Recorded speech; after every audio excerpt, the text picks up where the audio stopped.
Salut à tout le monde, je m'appelle Tchakounte Hyacinthe et puis dans le cadre du projet que j'ai lancé intitulé Enseignement à distance, nous allons faire le cours sur les alternateurs, sur le programme de première scientifique. Je vous encourage à vous munir d'un stylo, d'un d'un cahier. Vous pourrez ralentir la vidéo ou bien vous pouvez aussi mettre pause pour pouvoir faire l'exercice d'application. Comme je l'ai dit, nous allons travailler sur le cours intitulé l'alternateur et nous allons utiliser le document d'Éric Simon sur la nouvelle édition physique première CDE TI. Ce cours est destiné à tous les premiers scientifiques. En guise de situation problème, nous aurons deux situations problème. La première qui vous est demandée est la même que dans le précédent cours, c'est-à-dire si vous avez autour de vous un moyen naturel de créer du mouvement comme des chutes d'eau, le vent, etc. Et comment pouvez-vous produire du courant électrique? Deuxièmement, supposez que vous désirez fabriquer un alternateur pour une mini-centrale hydroélectrique ou bien pour un groupe électrogène, je ne sais pas quoi, ou peut-être aussi pour une éolienne. De quoi avez-vous besoin? Vous allez réfléchir un peu de temps. Je crois que dans le déroulement du cours, vous aurez la solution qui viendra d'elle-même. Ce cours, pour le programme camerounais, est dans le module 4, c'est-à-dire les aspects énergétiques des circuits électriques. Je commence toujours ces cours en donnant les éléments du programme officiel parce que ces cours, vous les avez sur Internet, vous les avez un peu partout. Mais il faut pouvoir retenir uniquement ce dont vous aurez besoin dans le programme officiel, c'est-à-dire ce sur quoi vous allez être évalué au probatoire. Ça veut dire que il faut connaître le rôle de l'alternateur, il faut connaître le principe de fonctionnement et les parties essentielles d'un alternateur. Il faut comprendre les transformations d'énergie survenant lors de la production d'énergie électrique dans l'alternateur et donner quelques exemples pratiques d'alternateurs. Il faut aussi pouvoir expliquer le fonctionnement des générateurs électromécaniques. Là, ce sera simple parce qu'en réalité, c'est le phénomène d'induction électromagnétique qui a été vu au chapitre précédent. Il faut pouvoir réaliser, n'est-ce pas, un dispositif permettant de produire le courant alternatif. C'est une façon polie de vous dire pouvoir réaliser un alternateur. Identifier les parties principales d'un alternateur et donner le rôle de chacune d'elles. Faire un schéma de principe d'un alternateur. Donc voilà ce qui est essentiel, ce qui est essentiel pour cette leçon. C'est quoi un alternateur? On peut tout simplement le définir comme un générateur, n'est-ce pas, de courant alternatif. On peut aussi dire que c'est un appareil qui utilise le principe d'induction électromagnétique pour produire le courant alternatif, n'est-ce pas? Donc, je vous ai pris quelques photos des alternateurs pour que vous puissiez, n'est-ce pas, regarder ce à quoi ça ressemble. Pour ce qui est des parties, nous les verrons en profondeur dans la suite. Donc, voici un schéma un peu plus simplifié, n'est-ce pas? Voici un schéma grandeur nature dans un alternateur réel. Ceci, c'est une turbine et voilà les parties de l'alternateur. Nous allons commencer par voir la production d'une force électromotrice alternative. Donc, en rappel, lorsqu'on approche un aimant d'une bobine plate, un courant induit prend naissance dans la bobine. C'est le phénomène d'induction électromagnétique que nous avons vu au chapitre précédent. Le sens du courant dans la bobine change suivant qu'on approche le pôle nord ou le pôle sud de l'élément. On observe les mêmes phénomènes si la bobine est en mouvement par rapport à un aimant immobile. première méthode, lorsque on a la rotation d'un aimant devant une bobine fixe, n'est-ce pas?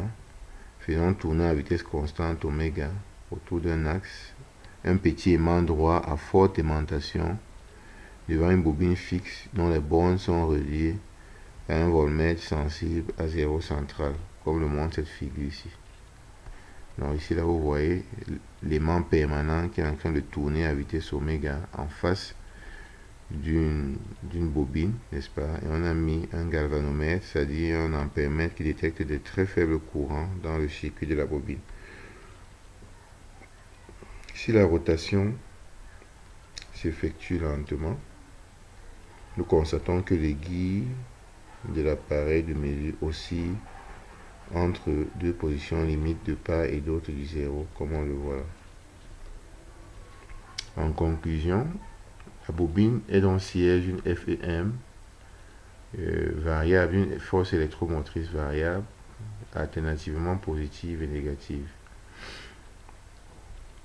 Cette FEM est dite alternative. Sa valeur va osciller, c'est-à-dire va varier, va varier de part et d'autre des valeurs extrémales, moins EM et plus EM. La deuxième méthode, ce sera plutôt la bobine plate, n'est-ce pas, dans un champ magnétique uniforme. Faisons tourner à vitesse constante une bobine plate dont une seule spire est représentée sur la figure ci-contre, comportant grand un spire autour d'un axe Y'. Ici, on va faire tourner maintenant une bobine plate. On a représenté une seule spire pour des raisons de simplification pour que ce soit facilement visible. On va faire tourner, n'est-ce pas, dans un champ magnétique uniforme.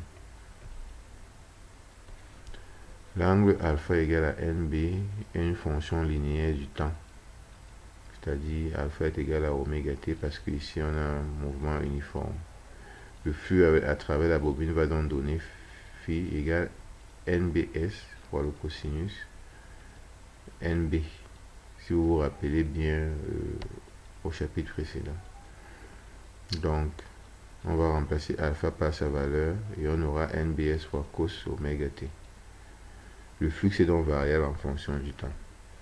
Ici, le flux est variable en fonction du temps. La FM induite, n'est-ce pas, va donc nous donner la dérivée du flux par rapport au temps, c'est-à-dire NBS oméga sinus oméga t. Et si on veut prendre la FM moyenne,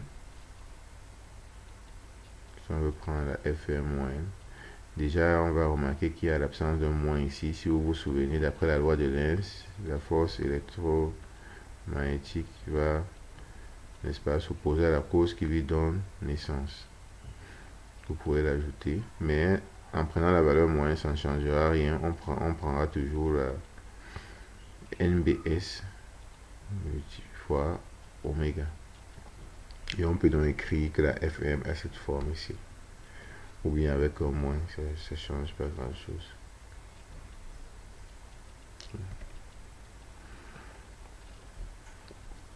Cette expression nous montre que la FEM, n'est-ce pas, a une forme sinusoïdale. Et cette forme alternative sinusoïdale est caractérisée par quoi? Par la constante oméga qui est la pulsation et qui s'exprime en radians par seconde. Par le facteur sinus oméga t qui prend la même valeur chaque fois que l'angle alpha croît de 2 pi radians. Ça, c'est une fonction que vous avez bien étudiée en mathématiques pour la maîtriser. T ici, n'est-ce pas, c'est la période. Si on veut trouver la période, ce sera 2 pi divisé par la pulsation oméga. La fréquence, bien sûr, c'est l'inverse de la période, c'est-à-dire le nombre de périodes par unité de temps, ou bien on peut encore dire le nombre d'événements par unité de temps, ou bien le nombre d'événements à la seconde, le nombre d'événements identiques qui se reproduisent par unité de temps. La période peut être définie comme le temps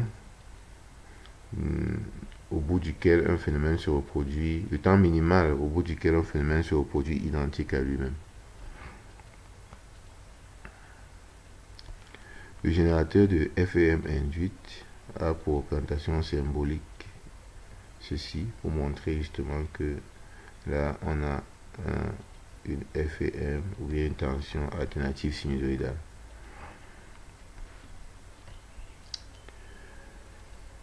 En ce qui concerne le courant alternatif sinusoïdal, en reprenant l'expérience ci-dessus, si grand R est la résistance de la bobine,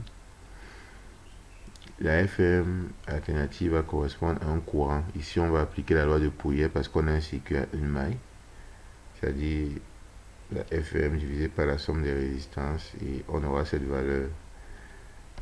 L'intensité maximale va donc donner le M sur R. Rappelez-vous que si on veut prendre la valeur maximale, on prend la valeur absolue de tout ce qui va multiplier le sinus, puisque la valeur maximale du sinus est 1. Le sinus est compris entre moins G et 1. Donc, une FM alternative sinusoïdale va aussi créer dans un circuit fermé un courant alternatif sinusoïdal de même fréquence. La courbe représentative de ce courant est sous cette forme-ci. Là, on voit le minimum, le maximum. Là, on voit que le temps entre deux phénomènes identiques, vous voyez qu'ici, le courant s'annule en montant, il s'annule en descendant. Lorsqu'il s'annule en montant, le temps entre ces deux instants, c'est la période. Vous pouvez aussi prendre la période entre deux maximum ou entre deux minimum. Ici, on a l'intensité, on peut encore parler d'amplitude, l'intensité maximum, et on a l'inverse de l'amplitude. Maintenant, nous allons voir le principe des alternateurs industriels. Ces alternateurs industriels produisent le courant alternatif. Et puis, ils comprennent les parties suivantes. Un cadran fixe qui sera appelé stator, comme son nom l'indique, stator statique fixe. C'est lui qui va jouer le rôle de circuit induit. Nous aurons aussi un circuit magnétique mobile, l'inducteur. On va l'appeler rotor. Rotor, comme son nom l'indique, qui va tourner, qui va roter, qui va créer le mouvement, c'est justement lui qui va induire. C'est un électroaimant produisant des champs magnétiques beaucoup plus intenses qu'un aimant permanent. La fréquence des FM alternatives produites par les centrales d'énergie électrique dépend des pays. Au Cameroun, c'est 50 Hz. Justement, quand vous allez aller au réseau, c'est-à-dire cette prise que vous avez à la maison, la fréquence du courant est de 50 Hz. Aux États-Unis, c'est plutôt 60 Hz. Il faut remarquer ici là que le stator, n'est-ce pas, ici on utilise une bobine, et le rotor, on utilise une autre bobine pour produire un champ magnétique intense, mais on pouvait utiliser un aimant à la place, comme on l'a vu dans l'expérience avant. Et puis on peut inverser, ça peut être vice versa. Intéressons-nous maintenant à la conversion d'énergie. En réalité, l'alternateur va recevoir une énergie mécanique. On dit qu'il est entraîné mécaniquement. Et il va convertir cette énergie mécanique en énergie électrique. Donc, si on veut faire un bilan énergétique du système, l'alternateur reçoit une puissance mécanique PM. La puissance utile est la puissance électrique, c'est-à-dire la puissance qu'il va fournir. Une partie de la puissance reçue est dégradée à cause des phénomènes dissipatifs, c'est-à-dire frottement et perte par effet Joule dans le bobinage. Cette puissance dégradée est appelée PP. Donc en termes de bilan énergétique, on aura la puissance mécanique qui serait égale à la puissance électrique utile délivrée, plus les pertes d'énergie. Et le rendement de l'alternateur sera la puissance électrique délivrée ou bien la puissance utile divisée par la puissance mécanique. Donc, ce qu'on donne, ce qui est utile divisé par ce qu'on reçoit. Donc, on peut encore l'écrire comme... on peut remplacer la puissance électrique par sa valeur. On peut l'écrire comme PM moins PP divisé par PM. Vous voyez donc que le numérateur est inférieur au dénominateur, ce qui fait que le rendement sera plus petit que 1. On peut aussi exprimer ce rendement en pourcentage en multipliant par 100 ici, n'est-ce pas? Donc, le rendement est généralement excellent lorsqu'il est entre 90 et 95. C'est rare qu'on puisse approcher 98-99%.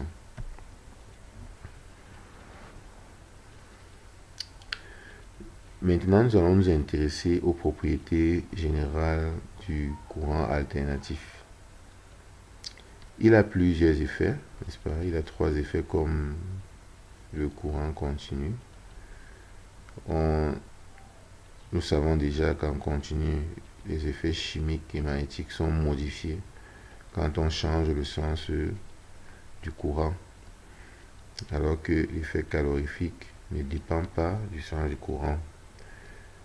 Mais on peut montrer que les lois du courant continu s'appliquent à chaque instant au courant alternatif, l'intensité étant à chaque instant la même dans toutes les sections du circuit. Maintenant, intéressons-nous à l'effet calorifique.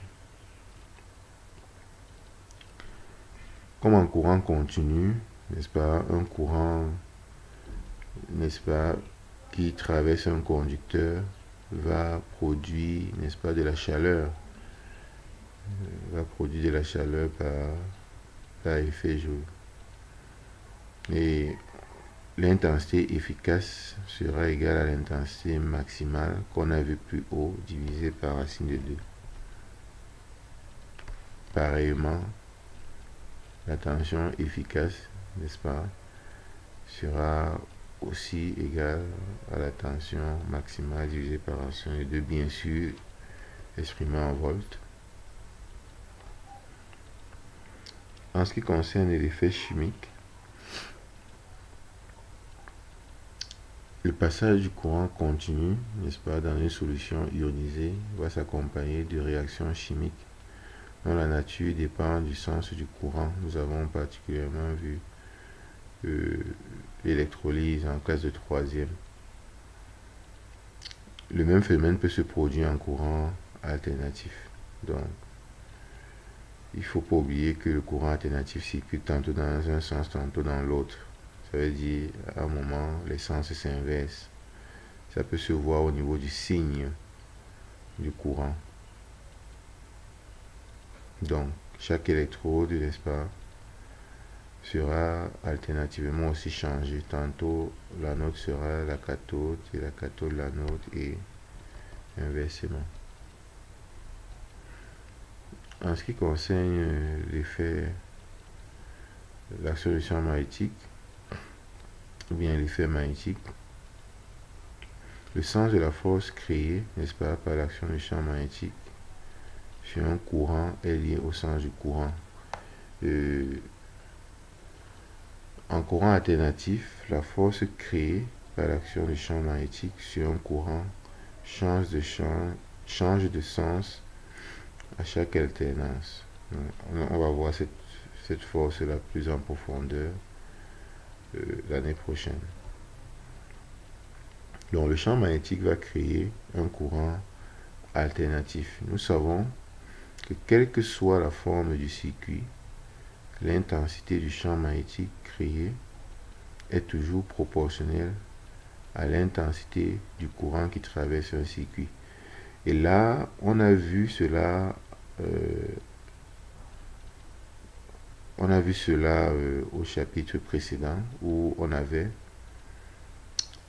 en fonction de la forme d'un circuit, on avait la valeur du champ magnétique qui était proportionnelle au courant, que ce soit pour le conducteur, pour la bobine, pour le solénoïde. Nous avons bien vu, nous pouvons ressortir ce facteur de proportionnalité. Donc on aura le champ magnétique qui serait égal à 1K fois I.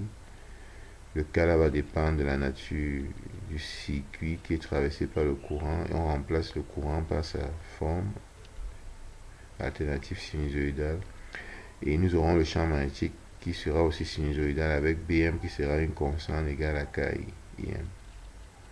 Donc, le champ magnétique créé par un courant alternatif sinusoïdal est aussi une fonction sinusoïdale du temps. Maintenant, nous allons voir le régressement du courant alternatif. En réalité, nous avons vu que le mouvement, n'est-ce pas, mécanique, sera exploité par l'alternateur pour produire le courant électrique. Et lorsqu'il va produire un courant électrique, il va produire un courant alternatif sinusoïdal. Mais bien des fois, le courant alternatif sinusoïdal n'est pas directement exploité par les appareils. Certains appareils ont besoin d'un courant continu. C'est la raison pour laquelle il est important, n'est-ce pas, pour avoir ce courant continu, non seulement de faire le régressement, mais aussi de filtrer. Et celui qui va permettre de faire le régressement, c'est une diode. C'est un composant passif qui est utilisé en électronique. Il a pour particularité de ne laisser passer le courant que dans un seul sens, c'est-à-dire le sens passant, ce sens-ci, de A vers B. Tout courant qui va aller de B vers A, n'est-ce pas, sera annihilé. C'est pourquoi on l'appelle dipôle. On l'appelle dipôle à sens unique. Donc, son symbole, voilà son symbole, vous l'avez vu en détail en seconde, c'est pourquoi on ne va pas beaucoup s'attarder là-dessus. Dans la réalité, cet anneau-ci représente ceci. Cette borne-ci, c'est la cathode et cette borne, c'est l'anode.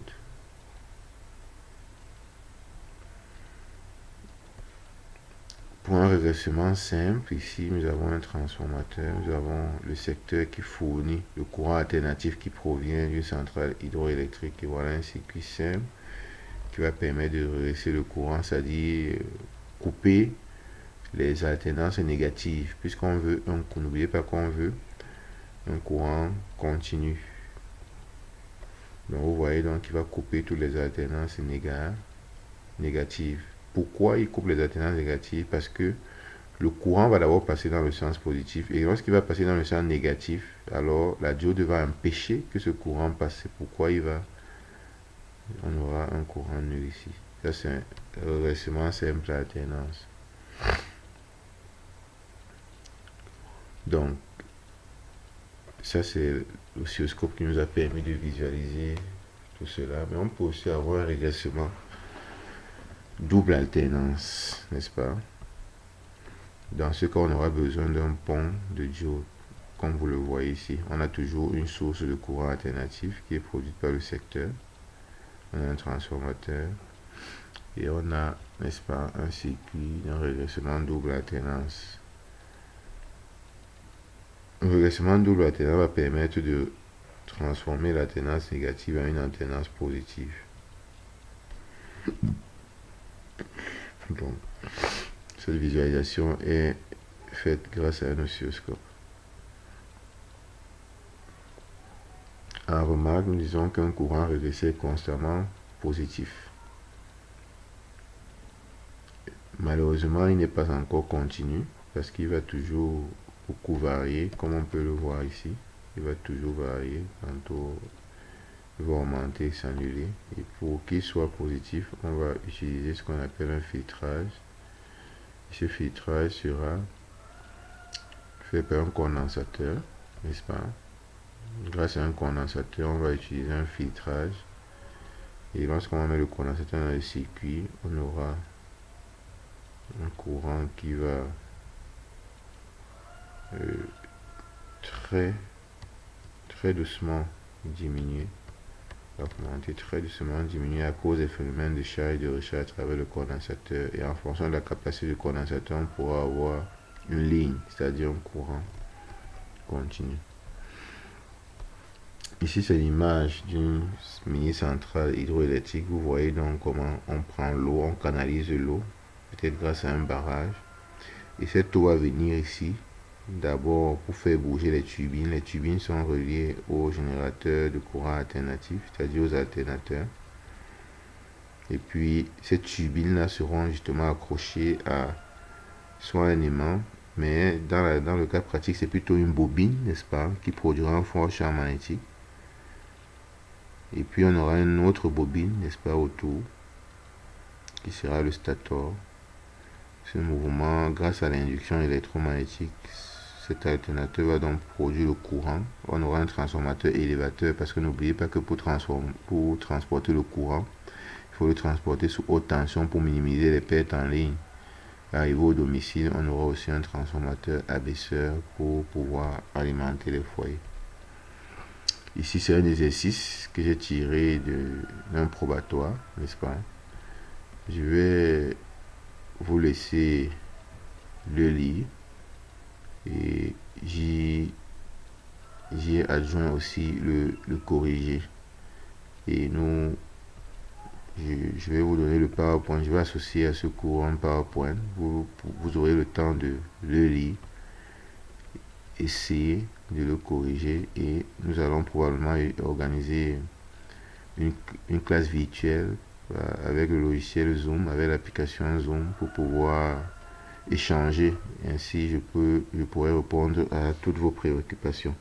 Sur ce, je vous dis merci pour votre aimable attention.